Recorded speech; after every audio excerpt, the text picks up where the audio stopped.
বড় ব্যবধানের জয়ে প্লে-অফের দৌড়ে রইল দুর্বার রাজশাহী। বিপিএলে শুক্রবার সিলেট স্ট্রাইকার্সকে ৬৫ রানের ব্যবধানে হারিয়েছে তাসকিনরা।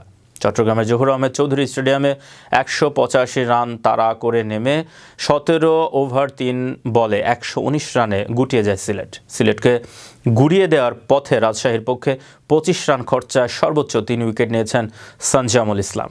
২টি করে উইকেট নিয়েছেন তাসকিন আহমেদ, মৃত্যুঞ্জয় চৌধুরী ও আফতাব আলম। ৬ ম্যাচের মধ্যে ৪ ম্যাচ হেরে ছিটকে যাওয়ার শঙ্কা ছিল রাজশাহী ও সিলেট। তবে সপ্তম ম্যাচে জিতে শঙ্কা কিছুটা কাটিয়েছে তাসকিনরা। তাদের বোলিং তোপে রান তাড়ায় নেমে দাঁড়াতে পারেনি সিলেটের ব্যাটাররা। দলের পক্ষে সর্বোচ্চ ৩৯ রান করেন জাকির হাসান। এর আগে রায়ান বার্ল, এনামুল হক বিজয়দের ইনিংসে ভর করে দারুণ পুঁজি পেয়েছিল রাজশাহী। দলের পক্ষে বার্ল ৪১ এবং বিজয় করেন ৩২ রান।